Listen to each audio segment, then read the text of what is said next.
السلام عليكم. حلقة جديدة من فيديوهات افتر افكتس. المرات اللي فاتت عرفنا اساسيات التحريك وعملنا كده كذا انيميشن وبدأنا في الكيس بتاعتنا. ان شاء الله النهاردة هنكمل شغل في الكيس. احنا وصلنا لحد هنا. المرة اللي فاتت حصل روتيشن وبعد كده هنكمل اللي حصل في الكيس كده.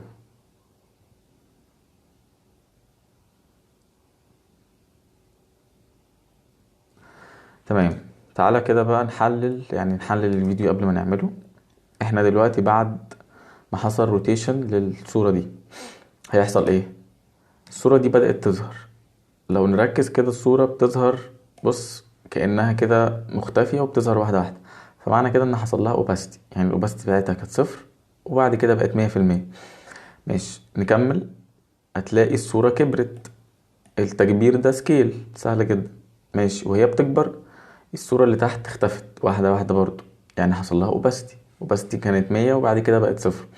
طبعا هي كذا حركة مع بعض، فانت هتعمل يعني نفس او كل لاير هتعمل لها حركة وفي نفس التوقيت عشان يبقى كله متداخل مع بعضه. فبتحس ان في شغل معمول في الكيس. هو سهل بس متداخل مع بعضه، يعني لازم تبقى تحللها واحدة واحدة وهتلاقي الموضوع سهل. ماشي، بعد ما كبرت حصل لها روتيشن اهو. روتيشن وممكن وطبعا اوبوزيشن، يعني اتحركت من مكانها لهنا. وطبعا ممكن تعمل لها سكيل اللي هو تقلل الحجم بتاعها شويه. ماشي، ايه اللي حصل بعد كده؟ بص الخط ده، الصوره هتلاقيها صغرت كده مره واحده. الصوره صغرت دي بصراحه يعني الى حد ما صعبه شويه. هي حاجه اسمها ماسك باث. في الماسك كده بنعمل حاجه اسمها ماسك باث، انا هقولها في الفيديو بس يعني مش هقولها بتعمق قوي لانها بصراحه آه يعني محتاجة شرح كتير، فانا هقولها او مش كتير قوي يعني، بس عشان محدش يتلخبط يعني. انت شوفها بس وانا بقولها، ولو فهمتها يبقى حلو قوي، لو ما فهمتهاش ممكن بس ايه تستخدمها في يعني في حاجة شبه كده، ومش مهم يعني تتعمق فيها قوي. ماشي، هتلاقي كده ان دخلت وبعد كده حصل ده احنا شرحناه المرة اللي فاتت او المرة اللي قبلها مش فاكر، اللي هو الخط اللي بيطلع تريم باث، اللي هو اسمه تريم باث. ماشي، وبعد كده كلام ظهر. بعد كده بدأت دي جت من الجنب، يعني جت من الجنب بوزيشن. ماشي، وبعد كده في تكست طلع من تحت بوزيشن. بعد كده تاني صورة جت من ورا دي وبرضه تكست طلع. بعد كده جت من ورا دي وبعد كده تكست طلع. انا يعني متعمد في الفيديو او في الكيس اللي انا بعملها نشرح كل الحركات البيزك قوي. يعني انا متعمد ان انا اشرح بوزيشن وسكيل وروتيشن بس، ما بشرحش اي افكتات او اي حاجة.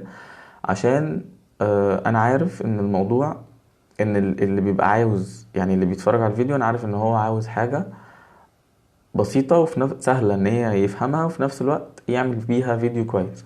فانا مرضتش، يعني انا متعمد ان انا اشرح الحاجات دي عشان ايه؟ اقول لك ان الحاجات البيزك دي تقدر تطلع بيها فيديو كويس. بكل الحاجات بوزيشن وسكيل 3 حاجات او 4 حاجات تقدر تعمل بيهم الفيديو كده. ماشي، ندخل بقى على البرنامج. وصلنا لحد هنا ان هو الصورة، نيجي نشوف الصورة حصل لها روتيشن هنا. ماشي، هنجيب الصورة اللي هي بتاعت الرابر ده، ما انا كنت مجهزها هنا. ماشي، ممكن كده كده اعتقد يعني حجمها الى حد ما كويس. تبدأ بقى تعمل ايه لما تنزل هنا؟ تبدأ تعمل لدي الاوباسيتي. ادي الاوباسيتي وتمشي شوية. سوري، المفروض ده يبقى هو من صفر، تروح هي عاملها صفر. نيجي نشوف. ماشي، خليها هنا كده. عايز تعملها ايز F9 براحتك.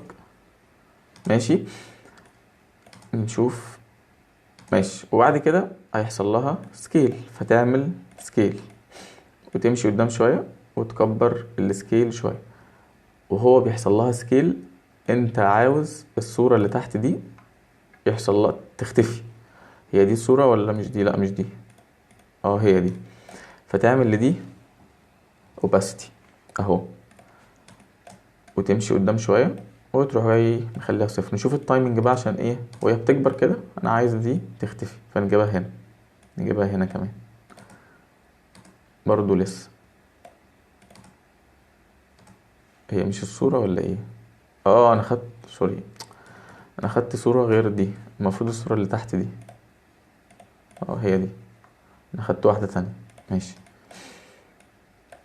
ادي نعمل دي 0 برضو، لسه نخلي التوقيت ايه ماشي معاها اهو.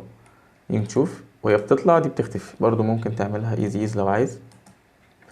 دي الى حد ما الحركة بتاعتها بطيئة قوي، فايه نقربها كده. ماشي، اعتقد كده معقول. دي بس نخليها كده. نيجي نشوف. ماشي، بعد كده حصل لي دي روتيشن، فنعمل روتيشن ونمشي شويه.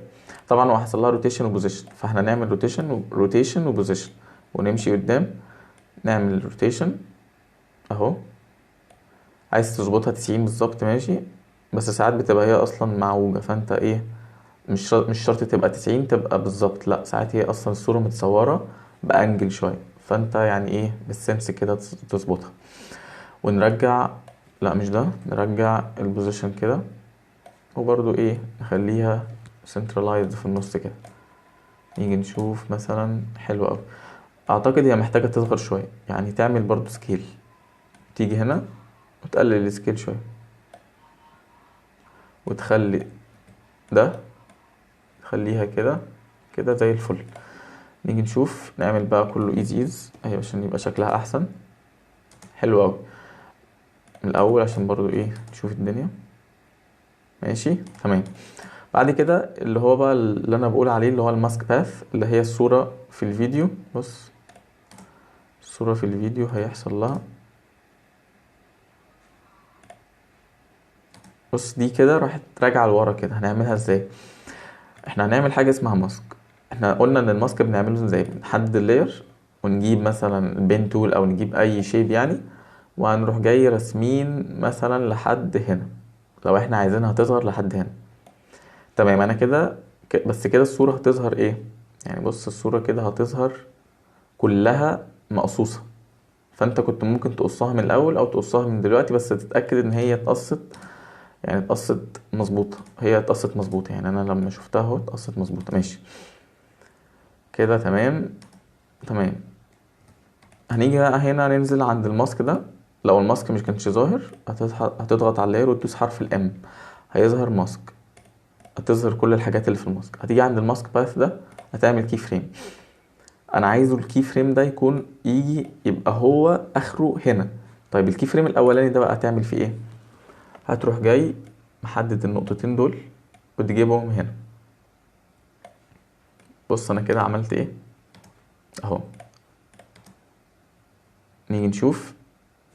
تمام زي الفل اهو، كبرت ورجعت وبعد كده اتحركت تاني. ففكرة الماسك باث ان انت الماسك ده انت ممكن تتحكم فيه في كل حاجة، ممكن تقلله تكبره، وادام فيه هنا اللي هو الساعة دي، فانت تقدر تعمل بيها انيميشن باي نوع انت عايزه. طبعا في 100 انيميشن انت ممكن تعمله، بس انا يعني مختار اسهل حاجة، اسهل حاجة وابسط حاجة، وفي نفس الوقت تطلع شكلها حلو. وهو بيعمل كده بقى هتلاقي في خط طلع. فنجيب الخط ازاي؟ تتأكد ان انت مش محدد اي لاير، وتجيب البين تول وتعمل تشوف مثلا اخرها فين، هنا روح اعمل كده. سوري كده مثلا. ماشي، وتعمل اهو الشيب ده اللي هو الخط، تنزل في السهم اد تريم باث، تنزل في التريم باث تعمل اند، وتمشي قدام شوية وتعمل اند، ترجع للاولاني تخليه 0. بص هو بيقل معايا اهو. نيجي نشوف، طبعا تظبط التايمنج بتاعها، وهي بتقل كده انا عايزها تظهر، فتيجي هنا كده يعني ترجع لورا شوية، ممكن كمان.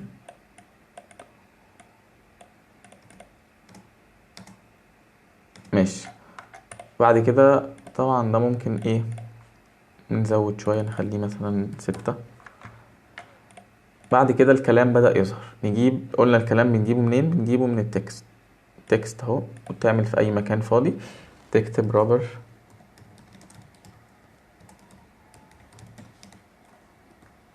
دام ابلكيشن.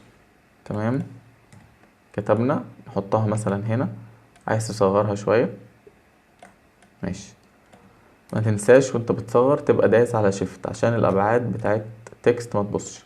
هنعمل مثلا لده بوزيشن، فندوس حرف البي، نيجي عند الاولاني ونخليه جاي من هنا، نيجي نشوف اهو زي الفل. عايز بقى انت تلعب في الحركة، انا بعلمك الحركة بتتعمل ازاي. انت بقى عاوز تعمل ايز، عاوز التوقيت بتاع الحركة مش عاجبك، سرعة الحركة مش عاجباك، تسرعها تبطئها، اللي انت عايزه ماشي. عملنا الحركة دي. بعد كده في الفيديو ايه اللي حصل لما دي ظهرت؟ دول بدأوا يختفوا، فمعنى كده ان حصل هنا opacity، الاوباسيتي قلت. وبعد كده دي اتحركت هنا ماشي. نيجي تاني، يعني دي ندوس شيفت تي، opacity قلت. نيجي هنا نعملها صفر. نفس الكلام على اللاين ده برضو، ندوس تي ونيجي هنا نعمل لها صفر. طبعا ايه تخليهم مش مع بعض قوي بس في نفس الوقت ماشي، حلو قوي كده.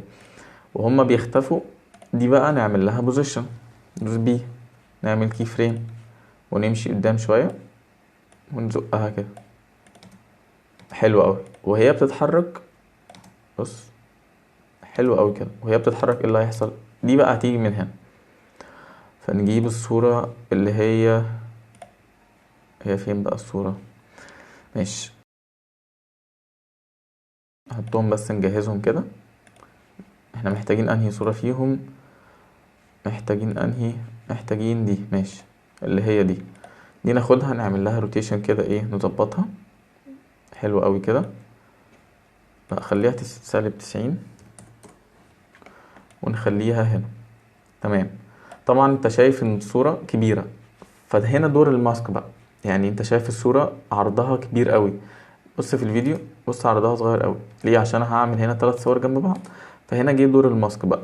فتعمل ايه بقى؟ تيجي على الصورة تحددها وتجيب الماسك ده. انا مثلا عايز لحد هنا، تروح جاي عامل كده اهو كده، حلو قوي ماشي. دوس حرف، تيجي على السلكشن تول او حرف الفي الشورت كات بتاعها ماشي. وهي بقى بتتحرك كده، نعمل بقى البوزيشن بتاعنا اهو، البوزيشن نجيبها هنا ونحركها كده.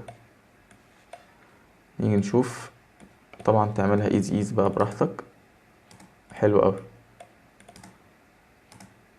زي الفل اهو. بعد كده وهي بتيجي في رقم 1 طلعت من تحت، بص اهو طلعت من تحت كده. نكتب رقم تكتب 1 مش كبره شوية، تدوس على السكيل كبر شوية، خليه كده ونعمل له بوزيشن. يعني نشوف وهي بتيجي، نعمل هنا بوزيشن ونخليه تحت. نيجي نبص اهو تمام. ايه الحركة اللي بعدها؟ بص دي جت من تحت الصورة دي. احنا قلنا ان الافتر افكت معتمد على نظام اللايرز. يعني اللاير انهي اللي احنا هنستخدمها دلوقتي؟ اللي هي دي. بس نجهزها الاول عشان بس يبقى الدنيا واضحة. خليها برضو 90 ماشي. احنا اللاير دي فوق اللاير اللي هي دي، فانا دلوقتي لو انا جيت احطها هنا بص هتغطي عليها، لا انا عايزها تيجي. بص الصورة جاية منين؟ الصورة جاية من تحت، بص هتيجي من تحت الصورة. فمعنى كده ان الصورة دي كانت تحتها كده اهو، بالظبط كده. شوف هي انهي لاير، هي دي صح تمام. يعني معنى كده ان الصورة هتيجي من تحت كده. فهنعمل بقى البوزيشن. احنا مثلا هنخليها مثلا هنا. طبعا هنا برضو دور الماسك لان هي الصورة كبيرة قوي، فنحدد اللاير ونيجي هنا نخلي مثلا الماسك لحد هنا، حلو قوي كده. لا كده كبيرة قوي، فممكن تعمل ايه؟ تعمل كده وتجيبها كده مثلا، اعتقد كده زي الفل ماشي. تعمل بقى البوزيشن. انت بعد ما جت دي كده والرقم ظهر، نيجي للصورة اللي بعدها اللي هي دي، تعمل لها البوزيشن وترجع كده. ماشي، نيجي نشوف. طبعا هيقابلنا مشكلة هنحلها في الاخر، هنقول عليها في الاخر وهنحلها. هقولها لكم دلوقتي برضو عشان ايه تبقوا واخدين بالكم. بص المشكلة اللي هتقابلنا ايه، ان الصورة دي ظاهرة، يعني انا حطيت الصورة دي تحت دي على طول، فمعنى كده ان هي لو قبل اصلا ما الصورة دي تظهر، بص الصورة دي ظاهرة.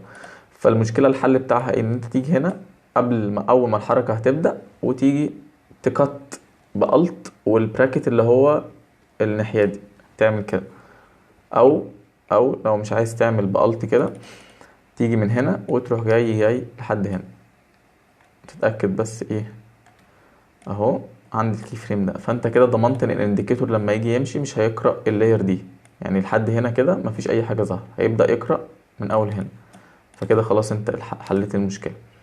ماشي، بعد ما جه هتجيب برضو رقم 2 اهو. ماشي، برضو تزود السكيل شوية، تحطه هنا.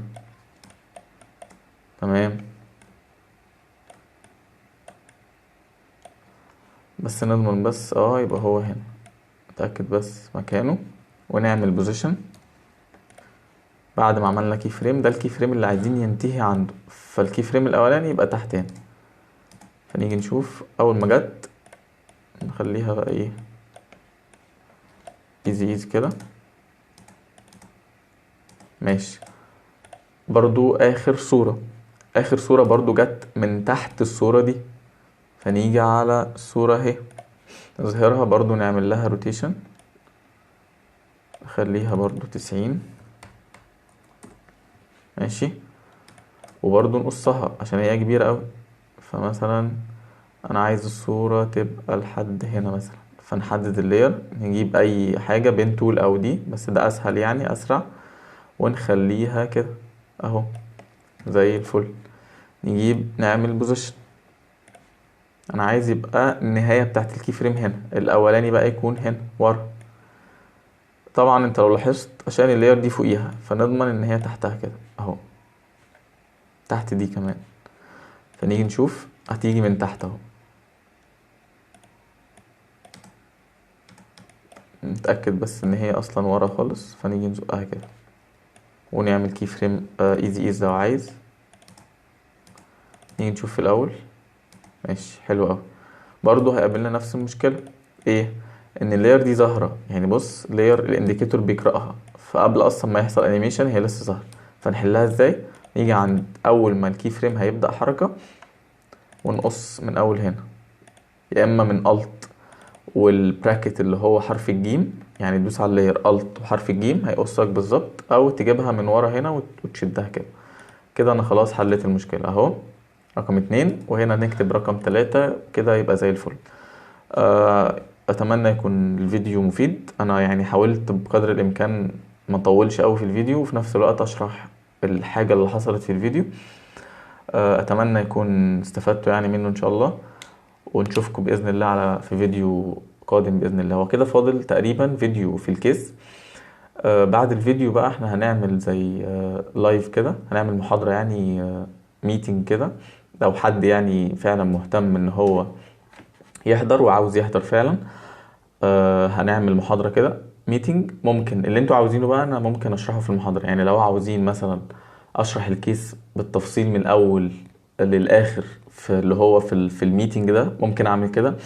لو عاوزين مثلا اعمل زي ريفيجن كده على كل الحاجات اللي احنا شرحناها في كل الكي فريمز، كل اللي هو بقى البروبرتيز بتاعه كل لاير والكلام ده، ممكن برضه اشرح كده. لو عاوزين اشرح مثلا نبذة عن البرنامج من بره كده ان جنرال، ممكن اعمل كده. يعني اللي انتوا عاوزينه، لو في حد مهتم اصلا ان انا اعمل كده وعاوز فعلا اللايف ده او الميتنج ده، يا ريت يعني يقول، وانا برضو باذن الله لما نخلص الكيس يعني هشوف رايكم يعني وبس يعني.